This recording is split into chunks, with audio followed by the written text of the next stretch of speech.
नमस्कार स्टूडेंट्स, देखिएगा अपनी एक्सरसाइज चल रही है 18.1 और पिछली क्लास में अपने 3 प्रश्न पूरे हो चुके हैं। आज हम करेंगे अपना चौथा प्रश्न और अपना चौथा प्रश्न ये है, एक सिक्के को लगातार 3 बार उछालने पर। अब देखिएगा पिछली क्लास में ये प्रश्न आधा रह गया था, इसलिए मैं दोबारा से करवा रहा हूँ ये प्रश्न। और आपका प्रश्न है एक सिक्के को लगातार 3 बार उछालने पर। अब मेरे को ये बताइएगा, एक सिक्के को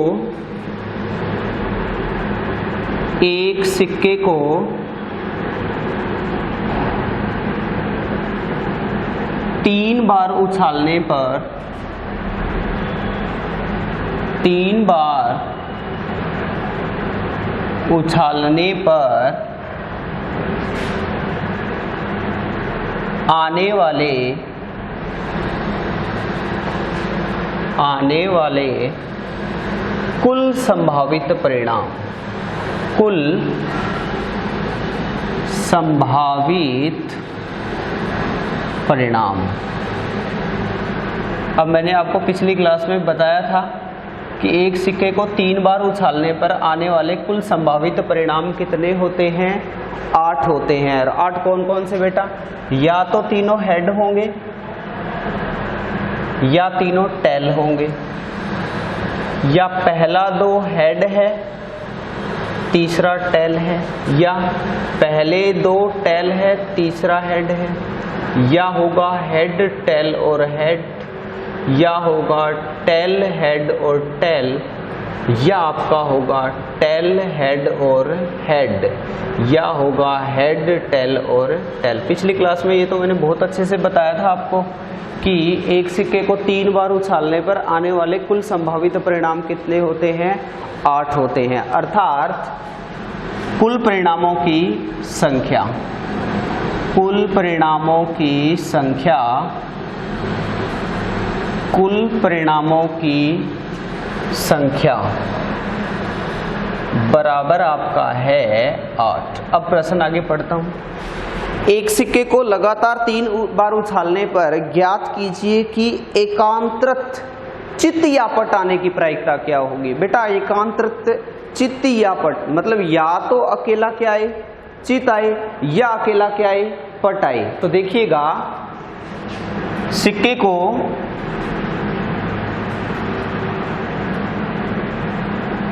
3 बार उछालने पर, 3 बार उछालने पर एकांतरित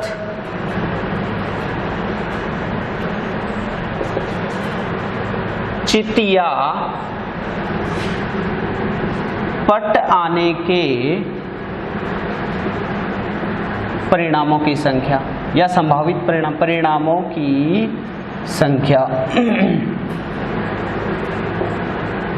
अब बेटा देखिएगा एकांतरित, यहां शब्द देखिएगा, एकांतरित चित्त या पट आने की प्रायिकता मतलब या तो अकेला चित्त आए या अकेला पट आए। अर्थात या तो आपका अकेला हेड आए या अकेला क्या आए, टेल आए। तो देखिएगा या तो अकेला हेड आए या अकेला टेल आए। बोलो कितने हो गए परिणाम? 2। तो कौन कौन से हो गए आपके? 2 परिणाम होंगे। या तो क्या होंगे? तीनों हेड होंगे, या तीनों क्या होंगे? टेल होंगे। अर्थात अनुकूल परिणामों की संख्या, अनुकूल परिणामों की संख्या। और बेटा आपका अनुकूल परिणामों की संख्या क्या आ गई? 2। उम्मीद करता हूं यहां तक क्लियर है। अब देखिएगा 3 सिक्के को 3 बार उछालने पर एकांतरित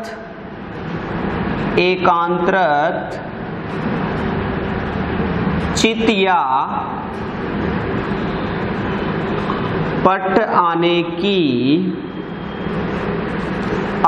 की प्रायिकता बराबर आपका आ गया अनुकूल परिणामों की संख्या, अनुकूल परिणामों की संख्या बटे में कुल परिणामों की संख्या, कुल परिणामों की संख्या बराबर आपका आ गया 2/8, अर्थात आपका आंसर आ गया 1/4। एक बार मैं फिर से रिपीट करता हूं कि एक सिक्के को 3 बार उछालेंगे तो आने वाले कुल परिणामों की संख्या कितनी होती है? 8। आपके जो कुल परिणाम है, कुल परिणामों की संख्या कितनी होगी? 8। और 8 आपको पता है, मैंने आपको डिटेल से बताया है, एक सिक्के को 1 बार उछालना, एक सिक्के को 2 बार उछालना पिछली क्लास में। उसके बाद देखिएगा प्रश्न ये है कि 3 बार उछालने पर एक आंतरिक चित्त या पट आने की प्रायिकता, मतलब या तो इसमें हेड आई या क्या आई? Tell I. इन दोनों की प्रायिकता देखिएगा क्या होगा? 2। देखिए अनुकूल परिणामों की संख्या फिर कितनी आ गई? 2। और एकांतर चित्त या पट आने की प्रायिकता बराबर क्या होता है? अनुकूल परिणामों की संख्या बटे में कुल परिणामों की संख्या, अर्थात आपका आ गया 2/8 या 1/4। अब देखिए बेटा प्रश्न चेंज होके क्या आ सकता है। यहाँ अगर मैं बात करूं कि बताइएगा केवल हेड आने की प्रायिकता क्या होगी? केवल हेड, केवल चित्त आने की प्रायिकता क्या होगी? तो बेटा देखो केवल हेड कितनी बार आ रहा है? 1 बार। तो उत्तर आपका क्या होगा? 1/8। प्रश्न आता है केवल टेल आने की प्रायिकता, तो भी आपका उत्तर कितना होगा? 1/8। एकांतर चित्त या पट आने की प्रायिकता 2/8। अब प्रश्न देखो इसके अलावा क्या बन सकता है कि बताइएगा हेड आने की प्रायिकता क्या होगी? हेड, अब यहाँ मैंने केवल शब्द नहीं लगाया है, अब ढूंढिएगा हेड कितनी बार आ रहा है? 1 2 3 4 5 6 7, मतलब टोटल आपके परिणाम 8 है। 8 में से कितनी बार आ रहा है? 7 बार आ रहा है। तो आपका आंसर क्या होगा? 7/8। इसी प्रकार आता है बेटा कि बताइएगा पट आने की प्रायिकता, यहाँ मैंने केवल शब्द का प्रयोग नहीं किया है, तो पट भी देखिएगा कितनी बार आ रहा है? 1 2 3 4 5 6 7, मतलब कि 7 बार ये आ रहा है। तो आपका आंसर क्या हो गया? 7/8। उम्मीद करता हूँ ये वाला भी प्रश्न अच्छे से समझ में आया होगा, आपका सिक्कों से संबंधित क्लियर है। इसके अलावा अब देखिएगा आपका नेक्स्ट क्वेश्चन ये है, इसको मिटो रहा हूं भाई मैं।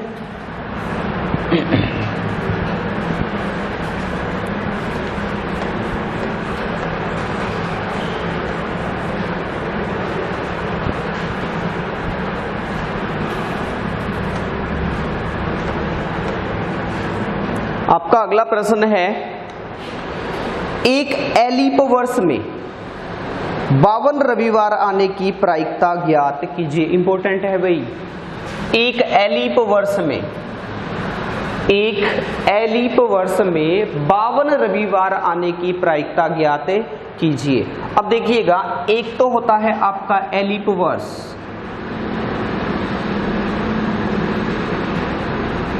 और एक आपका होता है बेटा लीप वर्ष। अब यहां बात चल रही है एलिप वर्ष की। एलिप वर्ष में कितने दिन होते हैं आप बताइएगा?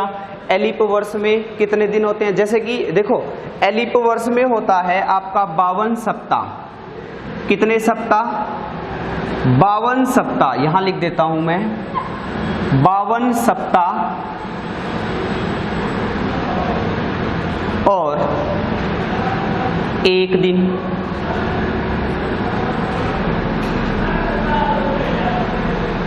और एलिप वर्ष में आपका, लीप वर्ष में आपका होता है 52 सप्ताह और 2 दिन। बोलिएगा क्लियर है कि नहीं?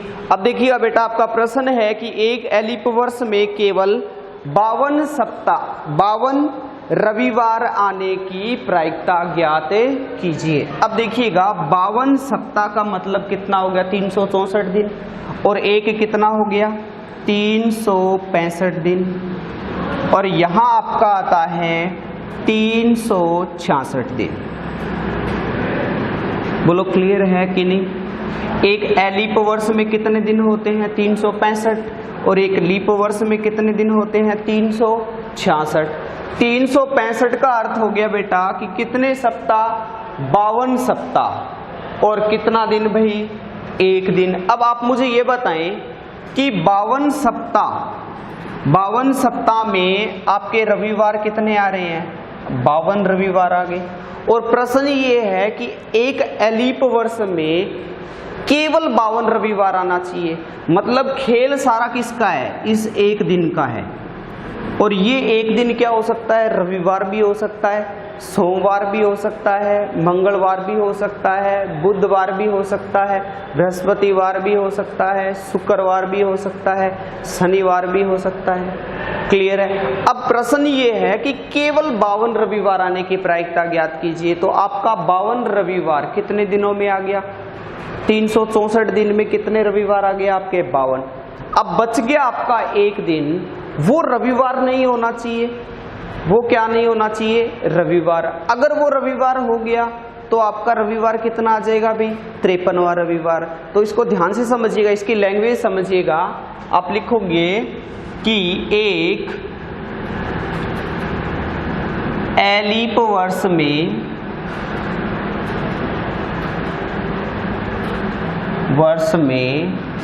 365 दिन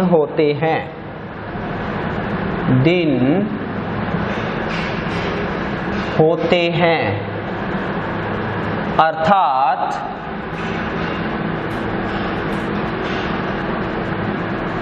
52 सप्ताह और एक दिन। अब मैं इस एक दिन की बात कर रहा हूं। एक एलीप वर्ष में 365 दिन होते हैं, अर्थात 52 सप्ताह और कितना दिन? एक दिन। अब यह शेष एक दिन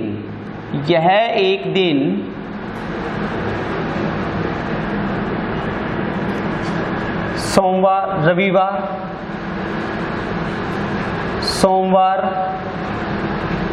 मंगलवार, बुधवार, गुरुवार, शुक्रवार और शनिवार हो सकता है। देखिएगा, एक एलीप वर्ष में 365 दिन होते हैं, अर्थात 52 सप्ताह और एक दिन। देखो 364 दिन में आपके 52 सप्ताह आगे ना, बच गया कौन सा भाई? एक दिन, जो आपका 365वां दिन है। अर्थात मैं बात कर रहा हूं 31 दिसंबर की। तो 31 दिसंबर आप मुझे ये बताएं क्या हो सकता है?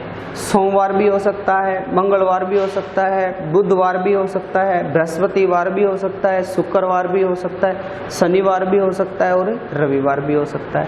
अब बेटा देखिएगा, एक वर्ष में 365 दिन होते हैं, मतलब 52 सप्ताह और एक दिन। देखो इस प्रश्न पे मैं आपको ध्यान से समझा रहा हूं और बार बार रिपीट कर रहा हूं। इसका मतलब ये मोस्ट इंपॉर्टेंट क्वेश्चन है और ध्यान भी रखना। और जब तक ये समझ में नहीं आए ना तो वीडियो को 2-3 बार देखना इस प्रश्न को, ठीक है ना? क्लियर हो जाएगा। अब देखिएगा, अब यहां समझना कि अब ये 364 दिन का तो खेल कंप्लीट ही हो गया ना। 52 सप्ताह 52 रविवार आ गए। प्रश्न चेंज होके ये भी आ सकता था कि केवल 52 रविवार आने की प्रायिकता, सोमवार आने की प्रायिकता ज्ञात कीजिए, मंगलवार आने की प्रायिकता ज्ञात कीजिए। एक जैसे सारे प्रश्न है, लैंग्वेज चेंज होता है। तो अब देखिएगा कि मैं यहां लिखता हूं 53वां रविवार आने की प्रायिकता। ध्यान से समझना पहले, रविवार आने की प्रायिकता, क्योंकि आपके 52 रविवार तो 364 दिन में आ चुके हैं ना। मैं यहां 53वां रविवार आने की प्रायिकता, देखो 364 में आपका 52 रविवार आ गया, मैं यहां बात कर रहा हूं 53वें रविवार की। तो 53वां रविवार आने की प्रायिकता। अब बेटा बताओ, इनमें से देखो टोटल दिन कितने हैं? 7। टोटल दिन कितने हैं? 7। और रविवार कितना आ रहा है? एक दिन आएगा ना, तो अनुकूल कितना आ रहा है? 1। तो अगर 53वां रविवार आता है ना तो उसके आने की प्रायिकता क्या होगी? 1/7। अब देखो आगे, 53वां रविवार नहीं आने की प्रायिकता,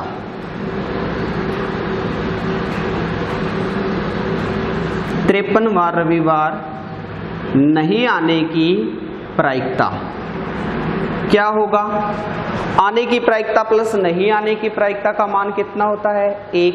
तो नहीं 1 में से कितना घटा देंगे भाई 1/7, उत्तर कितना आ जाएगा 6/7।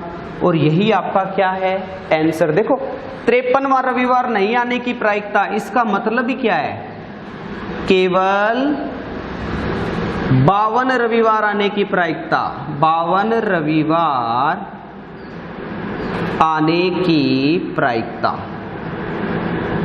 आने की प्रायिकता। ये लिखने की बजाय मैंने ये लिख दिया 53वां रविवार नहीं आने की प्रायिकता। जैसे कि एक एग्जांपल देता हूं, देखिएगा, राम और श्याम 2 भाई है, ठीक है, उसके पिता के पास 100 रुपए है, वो इन दोनों को देता है, तो वो राम को देता है 100 रुपए। मैंने कहा राम को 100 रुपए, राम के पिता के पास 100 रुपए ही है ना, और राम और श्याम 2 भाई है, वह राम को 100 रुपए देता है। इसका अर्थ क्या हो गया, मतलब वह श्याम को रुपए नहीं देता। समझ में आया क्या। इसी प्रकार मैंने यहां बोला कि 53वां रविवार नहीं आने की प्रायिकता, अर्थात इसका क्या हो गया, केवल 52 रविवार आने की प्रायिकता। तो आपका आंसर कितना आ गया 6/7। दोबारा से समझाता हूं बेटा कि एक एलिप वर्ष में आपका 300 कितना 65 दिन होता है, मतलब कि 52 सप्ताह और 1 दिन, और 52 सप्ताह में आपके 52 रविवार आ गए, बच गया शेष दिन वो रविवार से लेकर शनिवार तक हो सकता है। अब मैं आप मुझे ये बताएं कि 53वां रविवार आने की प्रायिकता क्या होगी। देखो वो 7 ही दिन तो बचे हैं ना, तो 1 में कितना है 7, और 53वां रविवार नहीं आने की प्रायिकता 6/7, क्योंकि 53वां रविवार नहीं आएगा तो इसका मतलब कितना है, अभी वो 52 रविवार ही आ रहे हैं, इसलिए आपका आंसर कितना हो गया 6/7। इसको 2-4 बार आपको समझ में नहीं आई तो बेटा ध्यान से वीडियो को रिवाइज करना, ठीक है ना, इंपॉर्टेंट क्वेश्चन है एग्जाम की दृष्टि से। अगला प्रश्न देखिएगा, आपका अगला प्रश्न ये है,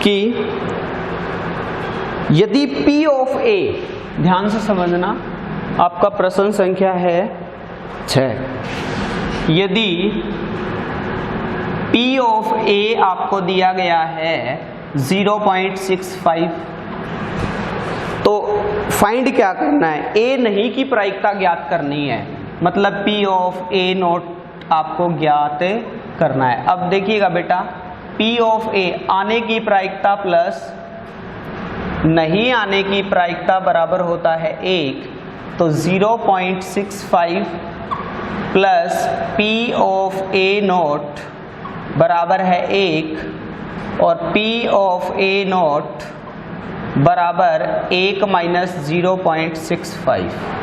अब देखो 1 में से 0.65 माइनस करेंगे तो पॉइंट के नीचे बेटा पॉइंट हो गया। अब बोलिएगा 10 में से 5 गया 5, 9 में से 6 गया कितना 3, कितना आ गया 0.35, अर्थात 1 रुपए में से 65 पैसा गया, कितना बच गया 35 पैसे बच गए।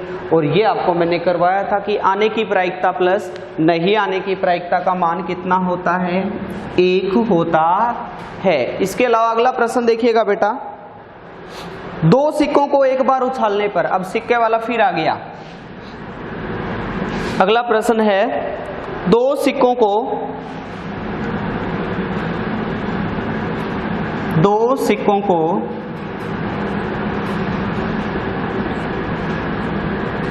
एक बार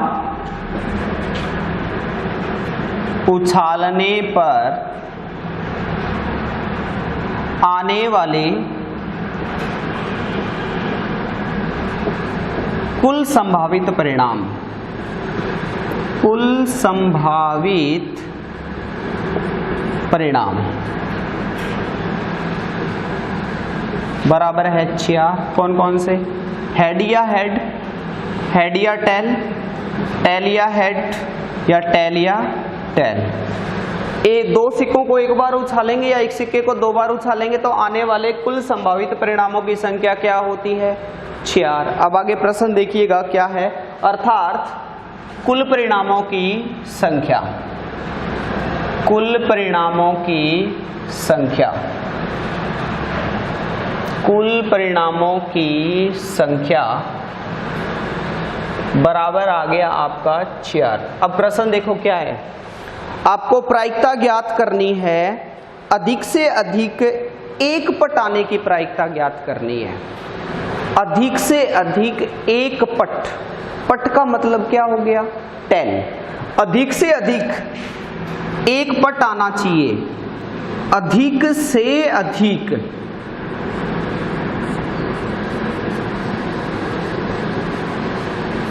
एक पट आना चाहिए, मतलब एक बार ही क्या आना चाहिए, टेल आना चाहिए। इसमें प्रश्न देखिएगा, 2 सिक्कों को एक बार उछालने पर अधिक से अधिक एक पट आने की प्रायिकता ज्ञात कीजिए। अब देखो बेटा, अधिक से अधिक एक पट आना चाहिए मतलब एक टेल आना चाहिए, क्योंकि चित और पट, चित होता है आपका हेड और पट क्या होता है, टेल। अब देखो परिणाम क्या है, हेड हेड, ये तो हो ही नहीं सकता, क्योंकि हम बात किसकी कर रहे हैं भाई, किसकी बात कर रहे हैं, पट की।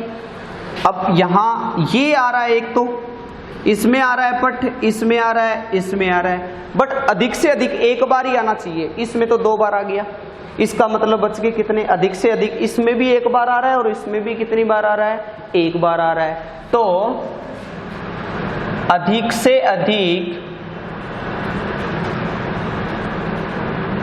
अधिक से अधिक एक बार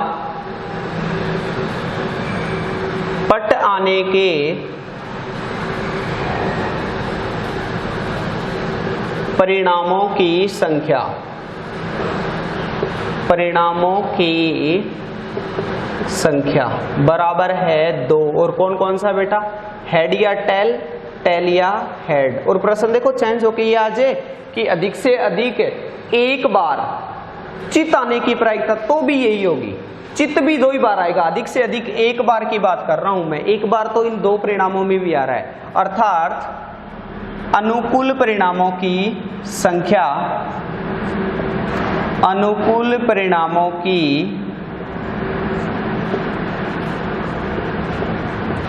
संख्या बराबर है 2। तो अधिक से अधिक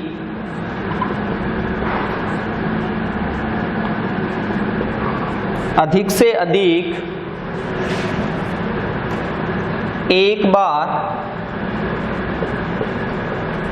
पट आने की प्रायिकता बराबर आपका है अनुकूल परिणामों की संख्या, अनुकूल परिणामों की संख्या बटे में कुल परिणामों की संख्या। तो कितना आ गया बेटा, 2/4, अर्थात आपका 1/2। अब प्रश्न देखो क्या आता है, यहां आता कि अधिक से अधिक एक बार चित आने की प्रायिकता, तो भी आपका आंसर क्या रहता बेटा, 2/4। अब प्रश्न क्या होता कि बताइएगा चित आने की प्रायिकता, या मैं हेड टेल लेता हूं, केवल मैं यहां कहता हूं हेड आने की प्रायिकता। तो हेड देखो 1 2 3 बार आ रहा है, उत्तर आपका क्या हो गया, 3/4। अब मैं प्रश्न दूसरा करता हूं कि बताइए टेल आने की प्रायिकता। अब देखो टेल कितनी बार है, 1 2 3, उत्तर कितना आ गया, 3/4। अब अगला प्रश्न करता हूं, केवल हेड आने की प्रायिकता, तो केवल हेड तो एक बार में ही आ रहा है ना, तो उत्तर क्या हो गया, 1/4। अब अगला प्रश्न करता हूं मैं, केवल टेल आने की प्रायिकता, तो क्या हो गया, 1/4। अगला प्रश्न फिर करता हूं मैं, केवल हेड नहीं आने की प्रायिकता, आने की प्रायिकता 1/4 है, तो नहीं आने की प्रायिकता भाई कितनी होगी, 3/4। केवल टेल आने की प्रायिकता 1/4, केवल टेल नहीं आने की प्रायिकता कितनी हो जाएगी, 3/4। अधिक से अधिक एक बार हेड आने की प्रायिकता कितनी होगी, 2/4। और अधिक से अधिक एक बार टेल आने की प्रायिकता भी कितनी होगी 2/4। उम्मीद करता हूं आपको अच्छे से समझ में आ रहा होगा। सिक्कों से संबंधित देखिएगा, मेरी पहली और दूसरी क्लास जो कि प्रायिकता के बारे में सामान्य परिचय करवाया था, वो आप अच्छे से करना, अच्छे से नोट्स बनाना। और बेटा आज वो लीप और एलिपवर्स वाला मैंने जो क्वेश्चन करवाया था ना, उसको आप थोड़ा सा रिवाइज कीजिएगा। एक बार अगर समझ में आ गया तो ठीक है, अगर नहीं आता है तो वीडियो को रिपीट करना, और अगर फिर भी आपको कोई डाउट आता है तो आप कमेंट बॉक्स में डाल देना, मैं करवा दूंगा दोबारा से। ठीक है बेटा, थैंक यू, और कल करेंगे।